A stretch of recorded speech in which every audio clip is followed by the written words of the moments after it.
Carta de Paulo aos Gálatas. Na semana passada nós fizemos um panorama de toda a carta e hoje nós queremos fazer a introdução ao estudo no capítulo 1. Então, a semana passada foi mais panorâmico e hoje nós vamos de maneira mais detalhada estudando esse texto que nós temos diante de nós.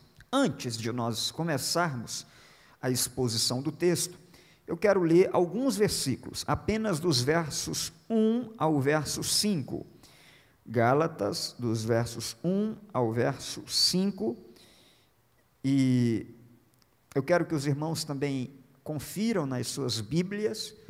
Nós temos uma versão aí, que está sendo colocada para nós no telão. Eu vou pedir hoje algo diferente aí, para o nosso assistente.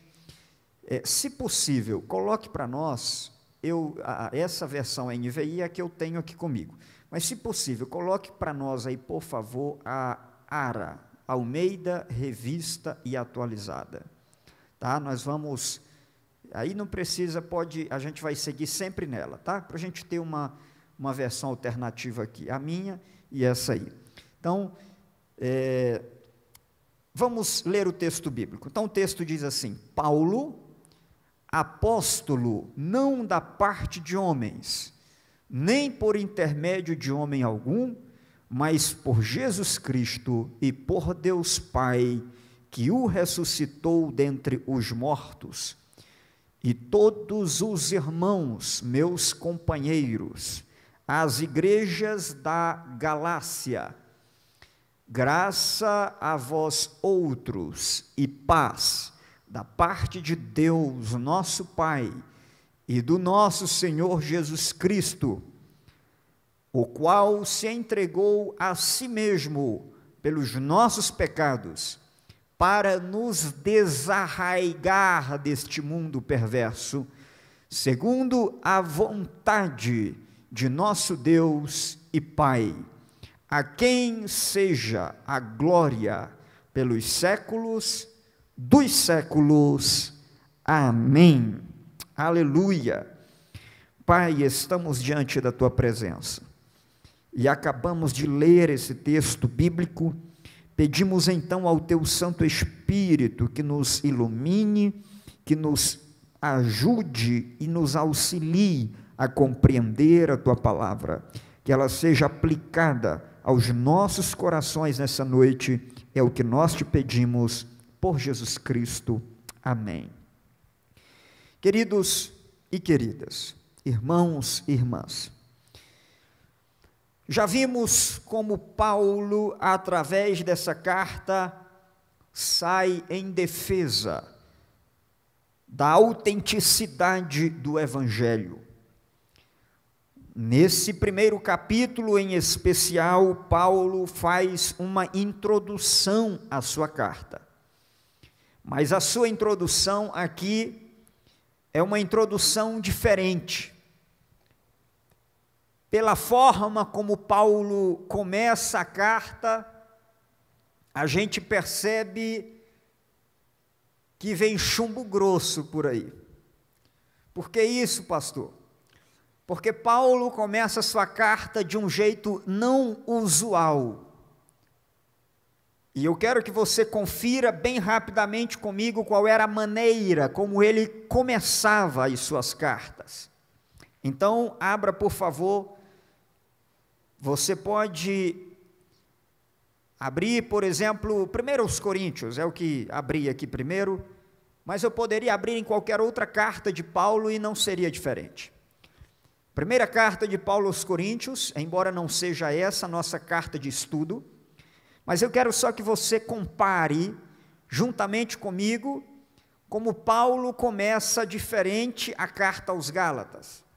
Veja que em 1 Coríntios, capítulo 1, ele se apresenta, verso 1, ele diz para quem ele está escrevendo, no verso 2, mas no verso 4, ele expressa a sua gratidão, quando ele diz assim, 1 Coríntios 1:4, sempre dou graças a Deus por vocês, por causa da graça que foi dada a vocês por intermédio de Cristo Jesus. Aí ele vai elogiar os irmãos da igreja de Corinto, verso 5.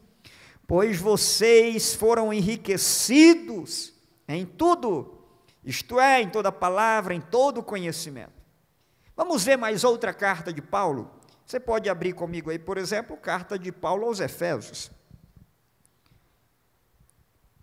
Carta de Paulo aos Efésios, por exemplo, no capítulo 1, no versículo de número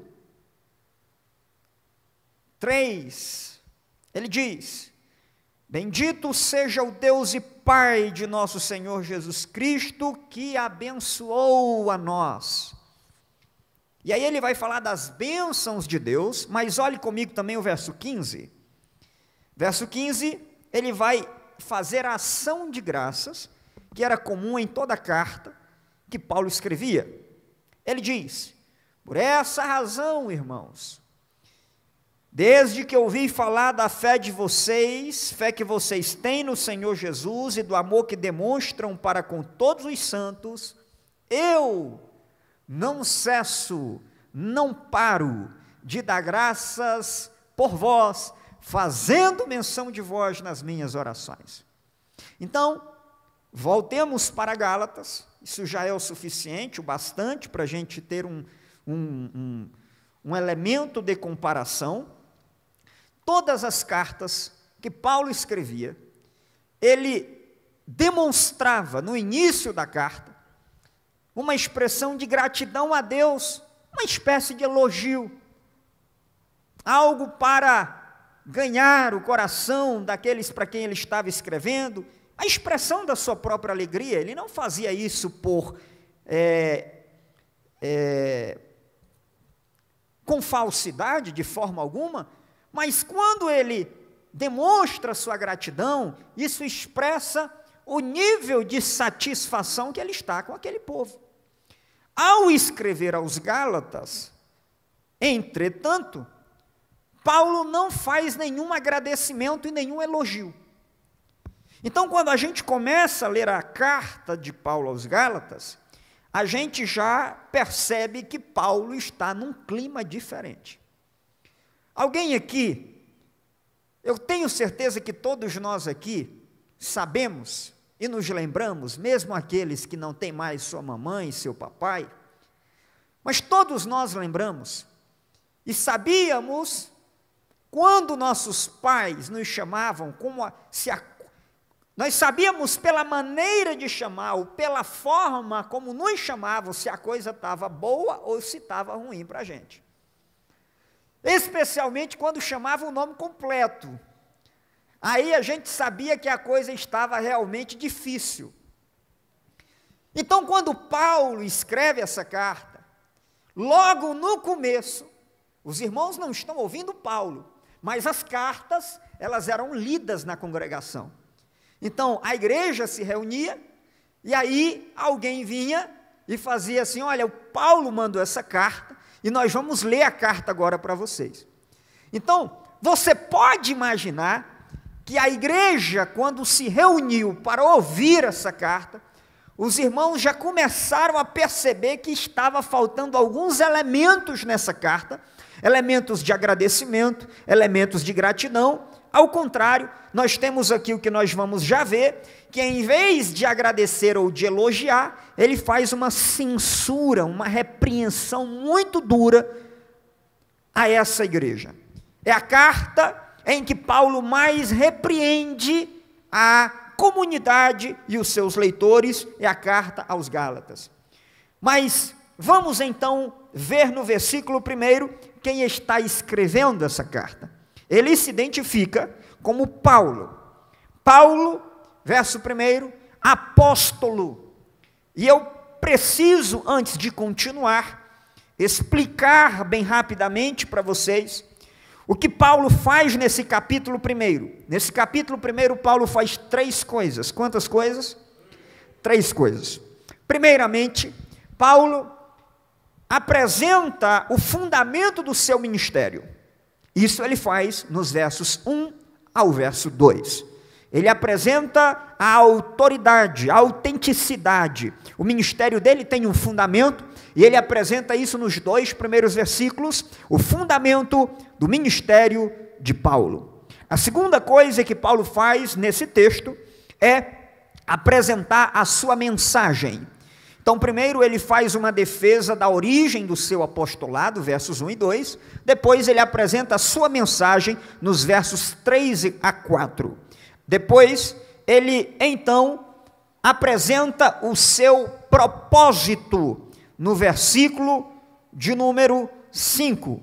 Então, nos versos 1 a 5, Paulo faz 3 coisas. Ele apresenta seu apostolado, ele apresenta sua mensagem e ele apresenta o seu objetivo. Se nós avançarmos dos versos 6 aos versos 10, nós encontramos mais 2 coisas que Paulo vai realizar. Ele vai apresentar, ou melhor, ele vai apresentar uma censura, uma crítica à igreja, uma repreensão à igreja, e depois ele vai desmascarar os seus opositores. Mas concentremo-nos nos primeiros 5 versículos, onde Paulo defende seu apostolado, apresenta o seu evangelho e também apresenta a sua motivação. Então, quando Paulo diz, Paulo, verso 1, apóstolo enviado, isso é quase uma repetição desnecessária, porque a própria palavra apóstolo é uma junção de 2 termos. Pode voltar para o verso 1. A própria palavra apóstolo é uma junção de 2 termos gregos. Um significa apó, é da parte de alguém, estelo é enviado. Então o apóstolo é aquele que é enviado da parte de alguém. Seria uma espécie de embaixador, mas Paulo faz questão de dizer que ele não é enviado e nem embaixador de nenhuma representação política. Paulo faz questão de dizer de quem ele representa, porque aquele que ele representa é também aquele que lhe enviou. Então, apóstolo, no sentido etimológico da palavra, significa enviado da parte de alguém. Aí alguém poderia perguntar hoje, pastor, então, se o sentido de apóstolo é enviado da parte de alguém, então significa dizer que qualquer pessoa hoje, que a igreja enviar, pode ser um apóstolo? Não, isso é uma outra coisa que eu quero falar na sequência. Nós estamos falando do sentido etimológico da palavra, sentido etimológico enviado da parte de alguém, é um apóstolo. Mas depois nós vamos falar no sentido do Novo Testamento, qual é o peso dessa palavra. Agora, observe esse detalhe. Paulo é esse apóstolo, mas ele não é um apóstolo enviado por homens, nem por meio de pessoa alguma. Então, observe as 2 coisas. Ele está dizendo que o ministério dele não foi originado em homens, nem foi intermediado por homens. Por que ele está fazendo essa defesa? Porque já vimos na semana passada que surgiram alguns que vão apresentar-se aqui no versículo de número 7, no versículo de número 8, que surgiram no meio da igreja para dizer que Paulo teria ido a Jerusalém pedir a bênção e a autoridade, pedir aos apóstolos originais, unjam-me, porque eu quero ser apóstolo também.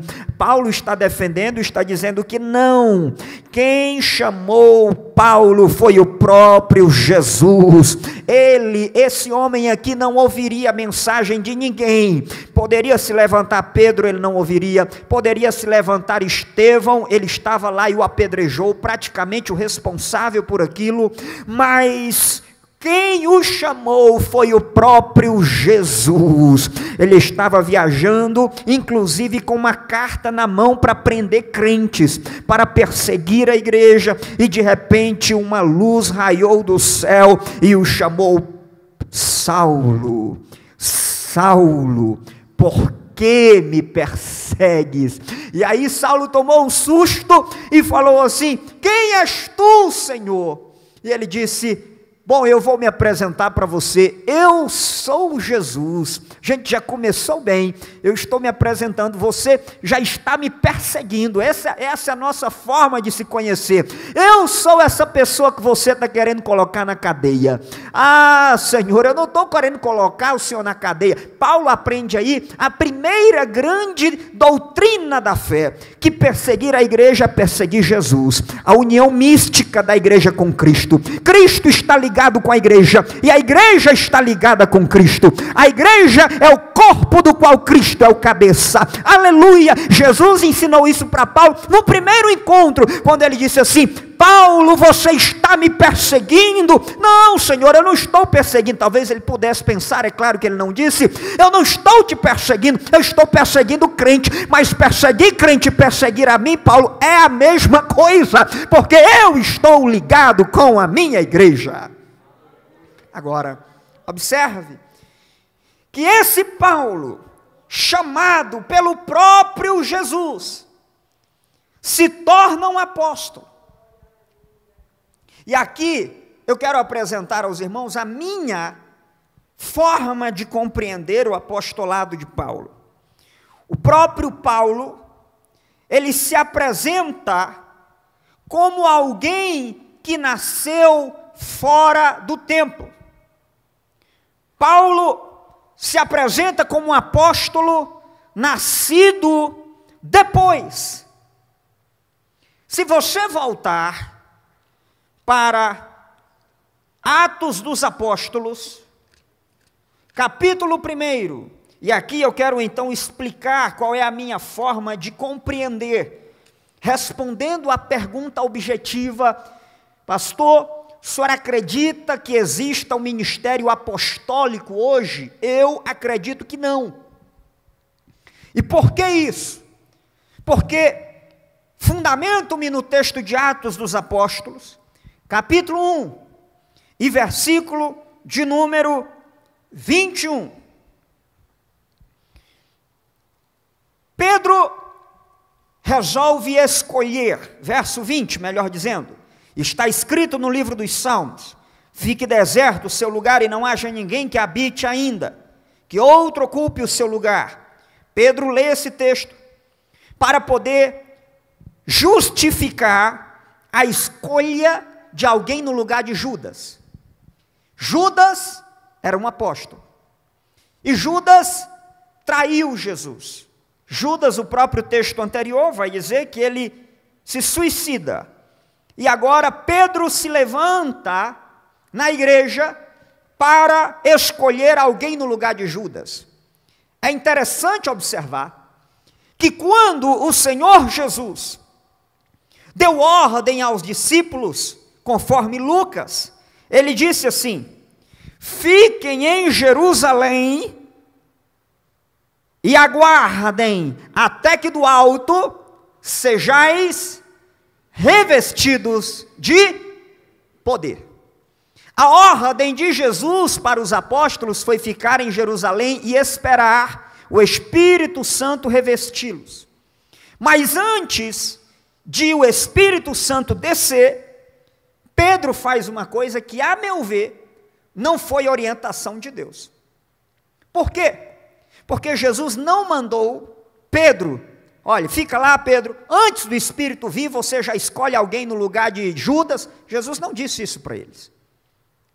Porque o livro de Atos está mostrando que era o Espírito Santo que ia guiar a igreja, era o Espírito Santo que ia guiar os apóstolos, era o Espírito Santo que ia guiar as missões, era o Espírito Santo que ia conduzir todas as coisas. Mas antes do Espírito descer, Pedro, um pouco afoito, ou muito afoito, se apresenta e diz: irmãos, nós vamos ler um texto aqui da Escritura, nos Salmos, e o texto, eu entendo que esse texto diz que é necessário, verso 21, de Atos 1 e 21, que escolhamos um dos homens que estiveram conosco durante todo o tempo em que o Senhor viveu entre nós. Desde o batismo de João até o dia que Jesus foi elevado entre nós às alturas. E é preciso que um deles seja conosco testemunha da sua ressurreição. Então vamos ver os critérios que Pedro estabelece que Pedro entende, o próprio corpo colegiado apostólico entendia que para ser um apóstolo era necessário o quê? Primeiro, verso 21, ter estado com o povo durante todo o tempo em que o Senhor Jesus viveu entre nós. Segundo critério, desde o dia do batismo de João, até o dia em que Jesus foi elevado às alturas. Por que isso? Porque de acordo com o colegiado apostólico, os apóstolos, no sentido original da palavra, eram aqueles que ouviram o evangelho do próprio Jesus e testemunharam a ressurreição. Então, escolheram, olha o verso 22, é preciso que seja testemunha da sua ressurreição. Isso é um aspecto principal do que o colégio apostólico entendeu que consistia um apóstolo. Era aquele que viu Jesus e testemunhou a sua ressurreição. Aí, eles indicaram nomes, 2 nomes, Barsabás e Matias. Oraram e depois fizeram o quê? Lançaram sortes. E quem a sorte caiu sobre? Matias, que foi acrescentado aos 11 apóstolos. Qual que é a minha leitura sobre isso aqui? Depois Matias some. Matias desaparece. Quem foi Matias? O que fez Matias? Isso nos leva e levou alguns estudiosos a questionar que talvez não fosse direção do Espírito Santo escolher esse homem. Por quê? Primeiro, o Espírito Santo não veio, Jesus não mandou escolher um substituto, eles já estão fazendo isso. Segundo, eles oram, mas depois não esperam o Espírito Santo indicar. O que eles vão fazer? Lançar sorte. Quando o Espírito Santo envia, não precisa lançar sorte. Veja Atos, capítulo 13. Olha aí, Atos 13, 1. Vamos ler. Vamos ver se o Espírito Santo depende de dado, para a gente lançar, jogar para cima para ver se cai cara ou coroa. Vamos ver se o Espírito Santo precisa disso. Olha o que diz aí. Havia na igreja de Antioquia profetas e mestres. Barnabé, Simeão, por sobrenome Níger, Lúcio de Cirene, Manaém, Colasso de Herodes, o tetrarca e Saulo, verso 2, e servindo eles ao Senhor e jejuando, olha a diferença, e servindo eles ao Senhor e jejuando, o Espírito disse, lançai sortes, é isso que diz o texto? Não, quando o Espírito direciona, o Espírito não precisa de sorte, o Espírito disse, separai-me agora, Barnabé e Saulo, para a obra que os tenho chamado. Então a minha teoria é que Matias foi uma escolha de Pedro, não uma escolha orientada por Deus. A escolha de Deus não era Matias, a escolha de Deus era um apóstolo que nasceu fora do tempo. A escolha de Deus para esse colegiado era Paulo. Pastor, mas Paulo não atende o critério de conhecer o próprio Jesus e ser testemunha da ressurreição. Atende? Claro que atende. Voltemos a Gálatas, e é exatamente isso que o texto vai nos mostrar. Porque no capítulo de número 1, no versículo de número 15, ele diz, Deus me separou desde o ventre materno e me chamou por sua graça, quando lhe agradou revelar o seu Filho em mim, para que eu anunciasse aos gentios. Verso de número 12, verso 11 e versículo 12, do mesmo capítulo. Irmãos, eu quero que vocês saibam de uma coisa, que o evangelho por mim anunciado não é de origem humana, nem recebi de pessoa alguma, nem me foi ensinado por pessoa alguma, ao contrário, eu recebi de Jesus Cristo por revelação. Aleluia, glória a Deus. O Senhor Jesus, na minha opinião, ele tinha já uma pessoa para substituir Judas, para fazer parte do colégio apostólico. O nome dessa pessoa era Paulo, e chegaria o momento que Deus se apresentaria para Paulo. Qual era o critério para ser do colegiado apostólico? Tem que ser testemunha da ressurreição. Então espera que vai chegar a hora de Paulo, eu vou me apresentar para ele. Chegou o dia, o Senhor Jesus se apresentou para Paulo e disse: Paulo, eu estou aqui, eu te escolhi, não para ser perseguidor da igreja, mas para fazer parte daqueles que você persegue, porque eu sei e conheço a tua conduta, Paulo, e eu te escolhi, aleluia, para levar o meu nome perante os gentios, os reis e os filhos de Israel, e eu te mostrarei o quanto você deve padecer pelo meu nome. Paulo foi esse homem de Deus, esse apóstolo que recebeu o evangelho direto de Jesus e recebeu de Jesus a testemunha ou testemunho de que o Cristo que falava com ele era o Cristo vivo, que havia morrido, mas que também havia ressuscitado. Então, voltando para Gálatas 1:1, ele diz: Paulo, apóstolo enviado da parte de homens, nem por meio de pessoa alguma, mas por Jesus Cristo e por Deus Pai, que o ressuscitou dos mortos. Aí a gente hoje vê uma febre de gente se intitulando apóstolo, de gente que parece que não entende nada de Bíblia, porque dentro do contexto neotestamentário existem muitos outros argumentos. Existe um livro que foi escrito pelo pastor e reverendo Augustus Nicodemos, com o título Apóstolos, e ele dá muitos outros argumentos mais sobre isso, mas basta-nos aqui apenas isso, observar que o que nós temos hoje é uma chuva, nós temos uma febre, nós temos uma enxurrada, nós temos o quê? Nós temos uma proliferação de um monte de gente que se autodesigna, de um monte de gente que auto se promove, de um monte de gente que se unge, de um monte de gente que não espera o tempo de Deus, não espera o momento do Senhor lhe... Deixa eu dizer uma coisa para você, sabe quantos anos depois de convertido Paulo foi enviado para fazer a obra missionária? Foi só 14 anos, quem acha pouco aí, levanta a mão.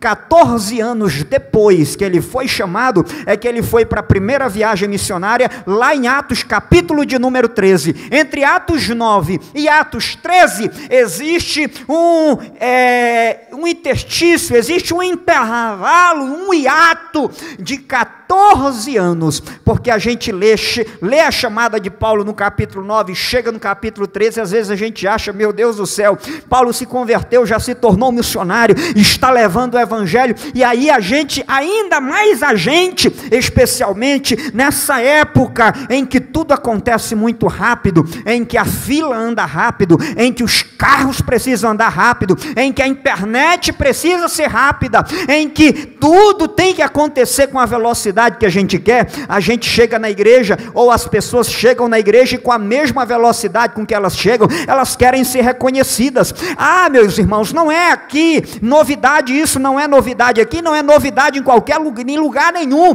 em todas as igrejas é assim. Tem muita gente que chega e acha que já no primeiro dia, no segundo dia, no segundo mês, no terceiro mês, ele já vai ser consagrado, ele já vai ser separado para fazer alguma coisa. Aí o tempo é o teste do crente. Quando você deixa ele 5 meses, 8 meses, 10 meses ou 1 ano, e ele não sai, mas está lá esperando, sendo fiel assim, aí você pode consagrar ele. Sabe por quê? Porque o crente que chega e espera no primeiro mês, segundo mês, terceiro mês, quarto mês, quinto mês, ah, pastor, já estou aqui há 5 meses, não faço nada, eu vou para outra igreja, lá é mais fácil, lá eu já seria pastor. Então vai, irmão, lá vai ser pastor, aqui você ainda seria auxiliar, então lá você vai promover muito mais rápido. Vai lá você, se ninguém promover você a pastor, você pega uma botijinha de óleo, tá certo? Pega uma botijinha de óleo, como eu já fiquei sabendo que um irmão fez, ele esperou muito tempo na igreja, mas ninguém consagrava ele, porque ele era complicado focado demais. Pastor não consagrava ele para não ter problema. Porque tem gente, irmão, que não dá problema até o dia que você coloca num cargo, ou o dia que você consagra a um ofício, ou ao presbitério, ou ao pastorado. Aí, como o pastor não queria ter problema, não consagrou ele, enquanto ele não arrumasse a sua vida. Sabe o que ele fez? Ele foi lá na cozinha, pegou um pouquinho de óleo, e aí derramou sobre a sua cabeça, e começou a falar em línguas, e disse: eis que eu te unjo, meu servo. E ele foi, né, segundo ele, boca de Deus para ele mesmo. Eu nunca vi isso. Profeta para ele mesmo. Eis que eu te... Então ele falava em língua e ele mesmo interpretava aquilo que ele queria. Aquilo que ele queria entender daquilo que era ele que estava criando.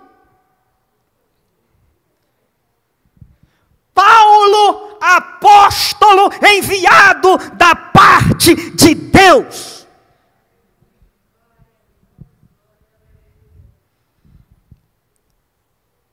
Então muita gente não espera ser enviado da parte de Deus, ele mesmo se envia. E é por isso que nós temos uma confusão enorme no Brasil, de um monte. A igreja não cresce por evangelização, a igreja no Brasil cresce por divisão. A igreja no Brasil não cresce, porque aqui a igreja ficou cheia, não cabe mais, então agora nós vamos abrir uma outra congregação. Os irmãos que moram lá, mais perto daquela região, não precisa vir para cá, que aqui não está cabendo, os irmãos ficam lá. Não, não é assim. Em todo lugar no Brasil a igreja não cresce por evangelização, a igreja cresce por divisão.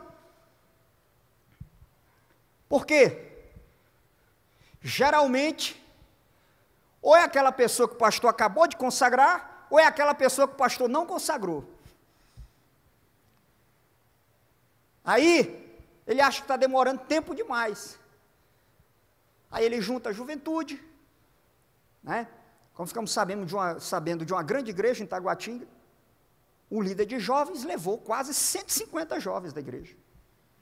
E foi abrir uma outra igreja. Então Paulo está dizendo que ele não participou desse processo. Paulo está dizendo que foi Jesus Cristo que o enviou. Quando Jesus envia, irmãos, é diferente. E o tempo de Deus não é o nosso. Quando Deus falou para mim que me usaria no ministério pastoral, demorou 14 anos para eu ser colocado, empossado aqui. 14 anos.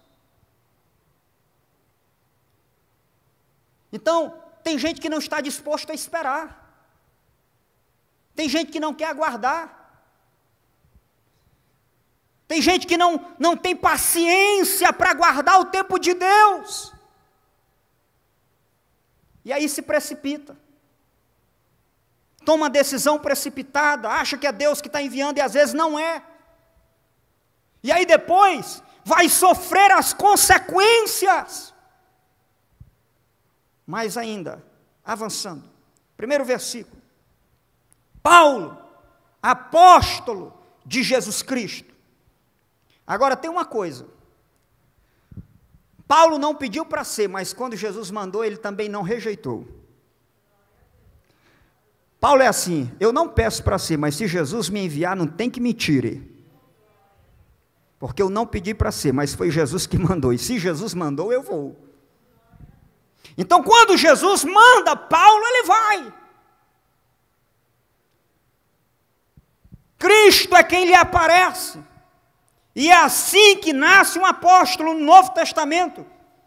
Vendo a Cristo e sendo testemunha ocular da ressurreição. Pastor, então o senhor está dizendo que é errado? Irmãos, eu estou dizendo que por uma questão, se eu estiver num lugar, tá certo? A gente estiver num lugar, e vem uma pessoa, e a pessoa se denomina apóstolo, por uma questão de educação, possa até em algum momento estar na igreja, se for a igreja dessa pessoa e etc., até honrá-lo assim, se ele acha que é, mas eu não reconheço esse termo como tendo o mesmo peso do apóstolo do Novo Testamento. Não reconheço. Por quê? Porque o apóstolo no Novo Testamento são aqueles que fizeram parte do colegiado apostólico e viram, foram testemunha ocular da ressurreição de Jesus. Agora, próximo ponto. Por meio de Jesus Cristo e Deus Pai, que o ressuscitou dos mortos, e todos os irmãos que estão comigo, às igrejas da Galácia. A carta que é enviada, ela tem a anuência da igreja que está com Paulo. A lição aqui é a seguinte: Paulo vai escrever uma carta muito dura para essa igreja. É dura, o conteúdo que Paulo tem aqui é duríssimo para a igreja.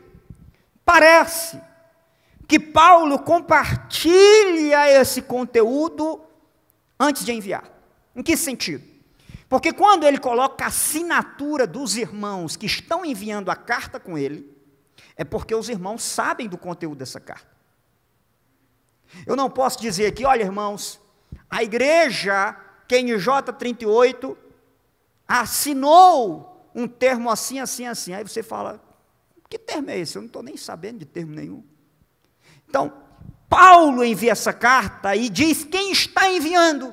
Eu e todos, o verso 2, e todos os irmãos que estão comigo envia essa carta. Parece que Paulo teria, de alguma maneira, recebido a anuência dos irmãos, ou pelo menos compartilhado, de alguma forma, sem violar a confiança, em se tratando de ministério, para poder enviar essa carta para restaurar essa igreja que estava em outro lugar. Me parece que Paulo tem aqui um cuidado, para que ele não seja nem duro demais, e nem seja omisso. Agora, no verso 3, Paulo vai apresentar a sua mensagem, e a mensagem de Paulo, a mensagem que Paulo prega, ela é composta de duas palavras. Nós podemos resumir toda a mensagem de Paulo em duas palavras. Quais são as palavras? Graça e paz.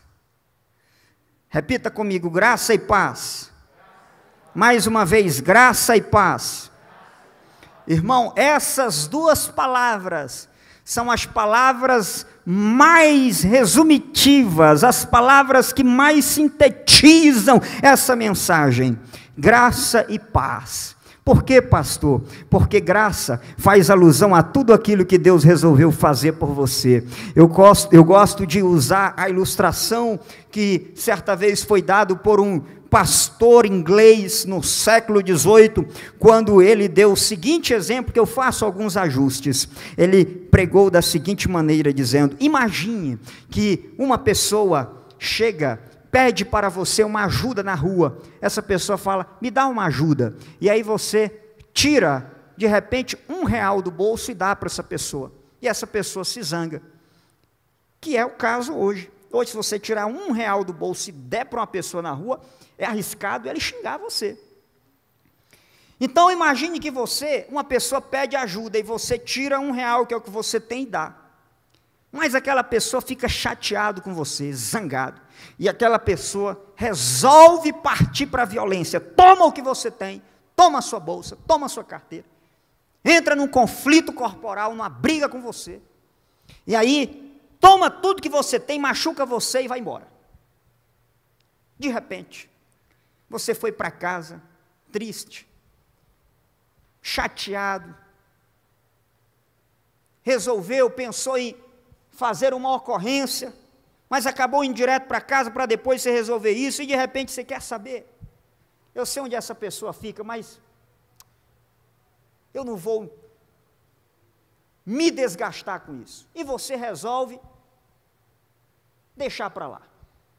Aí um dia, passa o tempo, você está bem, você já praticamente esqueceu aquele trauma, e aí você está na sua casa, quando pensa que não, bate alguém à porta. Aí você vai abrir.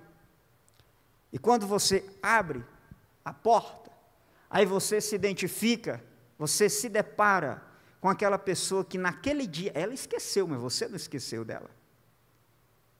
Você olha para a pessoa e você se lembra que é aquela mesma pessoa que te agrediu. E a pessoa está na porta da sua casa te pedindo um pouquinho de comida, porque ele está morrendo de fome. Você olha para a barba, você olha para o cabelo, você sente o odor, você vê que é uma pessoa que está na rua há muito tempo, que tem cara realmente de que está com fome, aquela pessoa não tem coragem de olhar nos seus olhos. Ela está o tempo todo olhando para baixo, pedindo ajuda. E aí você tem dois pensamentos, bem rápidos.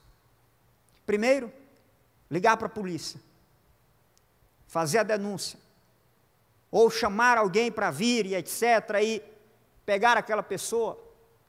Ou, de repente, você pensa assim, quer saber? Deixa esse coitado embora, você vai lá dentro, pega comida e dá para ele, e deixa ele embora. Isso não é graça. Isso é parecido com misericórdia. Pena. Agora, imagine que você, sendo mulher, vai lá dentro, conversa com seu marido, ou sendo marido, você vai lá dentro, conversa com a sua mulher, e você diz assim, está todo mundo se preparando para o almoço, e você diz assim, pessoal, esperem que hoje a gente vai ter um convidado diferente. Aí você volta lá fora e fala, meu senhor, você está com fome? Sim, quero só um pouquinho de comida. Você aceita participar da refeição com a gente? Não, eu não sou digno. Não, mas não se preocupe. E aí você de repente conduz essa pessoa recebe do anfitrião da casa, é conduzido até o banheiro, recebe um par de roupas, recebe um sapato, recebe um desodorante, recebe um aparelho de barbear, e essa pessoa se prepara, de repente ela ganha agora um traje completamente novo, ela sai do banheiro uma outra pessoa, e você como anfitrião da casa, chega e apresenta para a família e diz, esse é o nosso convidado, que vai comer com a gente como sendo da família. Aí Spurgeon disse, isso é graça, porque foi isso que Deus fez conosco.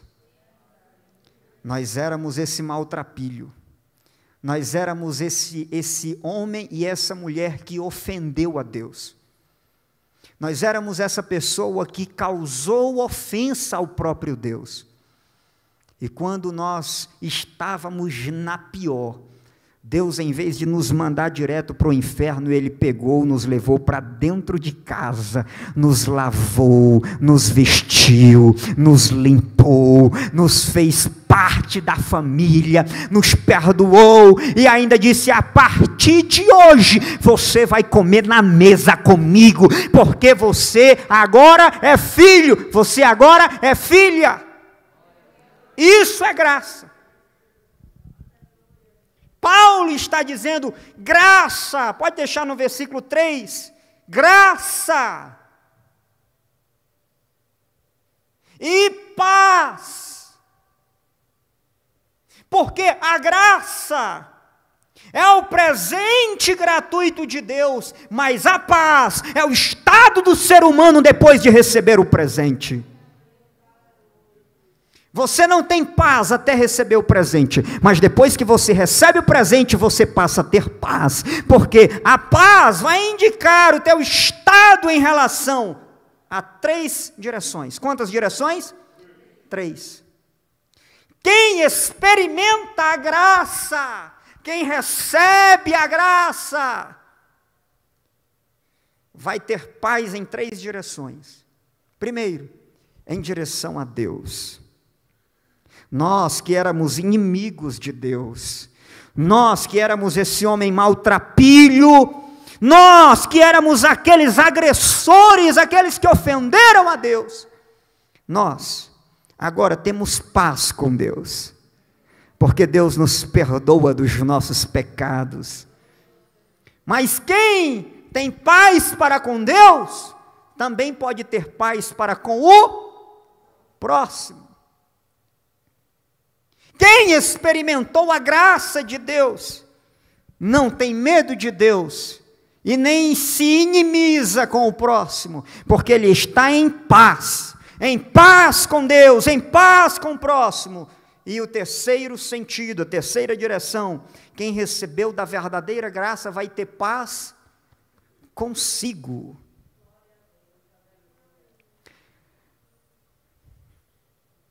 Os psicólogos, os estudiosos, já descobriram que o perdão mais difícil de você conceder não é o perdão para o outro, mas é o perdão para si mesmo. Nós somos, às vezes, muito mais radicais conosco do que nós somos com o próximo. É claro que há exceções, há pessoas que são completamente ensimesmadas, e essas pessoas não querem saber do mundo e nem de ninguém, só delas, elas são amantes de si mesmo. Mas fora esses casos em que nós temos a pessoa que é centrada em si, que ela é seu próprio Deus, na maioria dos casos, na maioria da comunidade, os normais, digamos assim, seres humanos normais, geralmente tem muita dificuldade de se perdoar. Às vezes são capazes de perdoar o próximo, mas não são capazes de se perdoar, mesmo quando Cristo já lhe perdoou. Às vezes é uma coisa moral e às vezes nem é uma falha moral. Às vezes é um erro que você cometeu, que gerou para você um prejuízo, ou gerou alguma coisa, mas a gente não se perdoa. A gente fica se martirizando, a gente fica se culpando, a gente fica carregando aquele fardo pesado sobre nós. Mas o que Paulo derrama, o que Paulo dispensa, veja que Paulo dispensa essas duas palavras até para a igreja que ele está censurando. Veja que ele não elogia a igreja, mas ele não pode privar da igreja, mesmo a igreja que falha, mesmo a igreja que merece ser repreendida, ele não deixa de desejar para essa igreja as duas coisas que não vêm dele. Por isso ele não pode controlar aquilo que não é dele, porque a graça e a paz não vêm do pastor, a graça e a paz vêm de Deus, o nosso Senhor Jesus. Teu irmão pode não querer te dar graça e paz, teu irmão pode não querer te dar a paz do Senhor, coisa que ninguém pode negar, mas mesmo assim tem gente que nega. E a gente veio de uma época que era assim. Pegava um texto lá de uma epístola de João, interpretando totalmente errado aquele texto. E aí quando o irmão caía, quando o irmão errava, a primeira coisa que a gente via dentro da própria igreja era não cumprimentar mais o irmão com a paz do Senhor. Já viu isso? Ficou sabendo de uma coisa do irmão, não dá mais nem a paz do Senhor para ele. Isso é antibíblico, isso é errado, porque o Senhor Jesus não faz isso comigo nem com você. Paulo está escrevendo para uma igreja que ele vai repreender aqui, mas ele está saudando essa igreja com a graça e com a paz. A graça e a paz. Você não pode reter o que não é seu. A graça não é de você e não pertence a você. A graça vem de Deus. A graça é do Senhor. A graça é para a igreja. A graça é para os santos. A graça é para os que erram. A graça é para os que estão tentando acertar. A graça é para aqueles que são seres humanos e que um dia disseram: Jesus, eu estou contigo, eu posso até erra, mas eu estou tentando acertar. A graça é para a igreja, graça e paz da parte de Deus. Esse é o Evangelho. A síntese do Evangelho está nessas duas palavras: graça e paz. Então, quando você vê um irmão que errou, esse é que você tem que saudar mais ainda com graça e paz, ou a paz do Senhor, porque ele é o que está precisando mais, é ele que está precisando. Eu lembro de alguns casos, talvez você se lembre também de algum, se você buscar na sua memória, de alguém que não era crente, mas que você saudava com a paz do Senhor, e um dia ele se tornou. Lá no Recanto das Emas, nós estávamos no curso teológico, e aí veio um jovem, e esse jovem falou: pastor, professor, chamava professor, eu não sou crente, mas eu queria estudar teologia, eu posso me matricular? O nosso curso não era uma faculdade, porque a faculdade não pode fazer distinção. Nosso curso era um seminário interno da igreja. E aí esse jovem veio e ele falou: professor, eu não sou evangélico, mas eu queria estudar a Bíblia, e eu queria me inscrever nesse seminário, pagar minha mensalidade certinho, eu queria ser aluno. O senhor me aceita como aluno? Eu falei: aceito. E aí as pessoas ficavam assim: uai, vai aceitar um não crente aqui no curso de teologia? Mas irmãos, ele está pedindo para estudar o quê? Ele está pedindo para estudar a Bíblia, a palavra de Deus. E aí os irmãos começaram a chamar ele, e quando os irmãos chegavam: paz do Senhor, paz do Senhor, paz do Senhor. Quando eu pensei que não, ele estava respondendo também: a paz do Senhor, a paz do Senhor. E quando aquele jovem terminou o curso, ele escreveu um dos trabalhos mais lindos que eu já vi sobre o livro de Jó. Foi uma coisa linda, uma coisa incrível. E eu tenho visto, é isso que Paulo está dizendo: a vocês graça e paz da parte de Deus, nosso Pai, e do Senhor Jesus Cristo. Não foi isso que Jesus ensinou? Vocês vão chegar numa comunidade, vocês vão saudar. E se a pessoa receber, fica com ela, mas se ela não receber, volta. Mas não é seu papel dizer quem você vai direcionar a palavra, não é seu papel. Jesus disse: vocês vão saudar a todos. Onde vocês chegarem para levar o Evangelho, vocês vão chegar e vão saudar. E vão desejar shalom para eles, a paz para eles. Mas naquela casa que eles não receberem a paz, vocês sacodem a poeira dos pés, a roupa, e a paz volta para vocês. Então a paz não é coisa exclusiva de um grupo de salvos. A graça é a benevolência de Deus aos seres humanos. E você não sabe quem é que o Senhor Jesus vai salvar e quem Ele não vai salvar. Então, para terminar, Paulo diz no verso 4, esse Evangelho da graça e da paz, ele é oriundo de algo que aconteceu na cruz, que é o verso 4. Cristo entregou-se a si mesmo por nossos pecados, a fim de nos resgatar da presente era perversa. Aí eu gostei da Almeida Revista Atualizada, que traduziu para nos resgatar, que traduziu para nos desarraigar. O que é desarraigar? É alguma coisa que está enraizado, não é?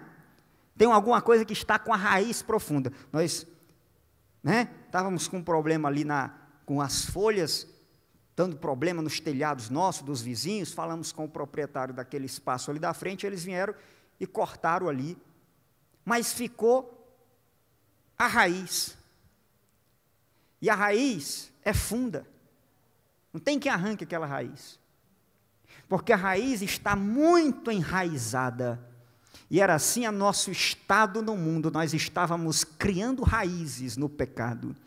Mas aí Deus teve misericórdia de você, Deus teve misericórdia de mim, e o que Ele fez? Ele nos desarraigou, Ele nos tirou do mundo. E onde é que nós fomos enxertados? Nós fomos enxertados nele, a oliveira verdadeira. Aleluia! Glória ao nome do Senhor Jesus. E agora nós temos vida em Cristo. E o verso 5 diz que Deus fez tudo isso com um propósito.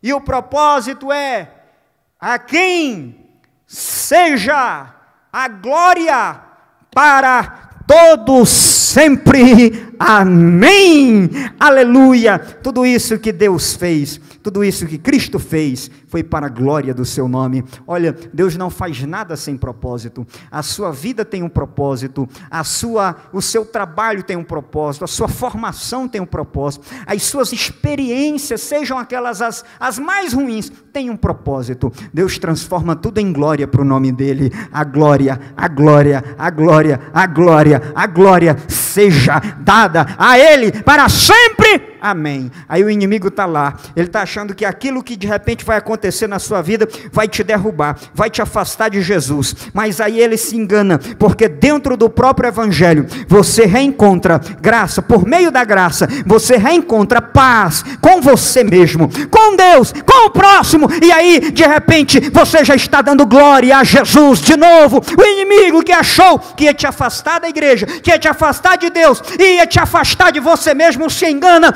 porque quem já experimentou a graça tem paz de sobra para viver todos os dias da sua vida. Glorificado seja o nome do Senhor. Vamos ficar de pé e agradecer a Deus por essa noite e por essa palavra. Que Deus abençoe a sua vida. Se você entrou aqui nessa noite sem paz, pastor, essa palavra foi para mim, porque eu estava sem paz, pastor, tem algo que está tirando a minha paz, tem algo que está tirando a minha alegria. Talvez seja você aquela pessoa que não consegue se perdoar, ou talvez seja você a pessoa que não consegue perdoar o próximo, ou talvez seja você a pessoa que acha que Deus não te perdoou. Então eu quero que você saia daqui entendendo que tem graça para você, tem graça e tem paz, tem graça e tem paz, para você sair daqui entendendo que Deus te perdoou, para você sair daqui entendendo que a igreja de Jesus Cristo te perdoou, para você sair daqui entendendo que você precisa se perdoar,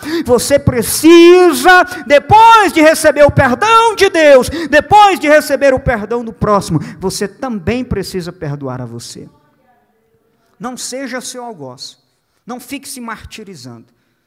Eu não estou aqui dizendo para você passar a mão em cima do seu pecado e dizer, está tudo bem. Não estou dizendo isso. Eu estou dizendo que depois que Deus libera o perdão para você, se Deus perdoou você, por que você não se perdoa? Você é melhor do que Deus? Por acaso você é melhor do que Deus para dizer, não, Deus me perdoou, mas eu sou mais santo do que Deus, eu não vou me perdoar? Não, você não é mais santo do que Deus. Aquele que morreu na cruz do Calvário, Ele é o autor do perdão, e Ele te perdoou. Então descansa, para de se martirizar, para de se culpar, em nome de Jesus. Tenha paz com você, tenha paz com a sua família, tenha paz com seus irmãos, tenha paz com seus filhos, tenha paz com Deus. Não era assim que diz a música? Tenha paz com Deus, meu irmão. Tenha paz com Deus, meu irmão. Tenha paz consigo, com seus inimigos. Então é assim, tenha paz com Deus. Saia daqui sabendo que essa palavra é para você. Amém?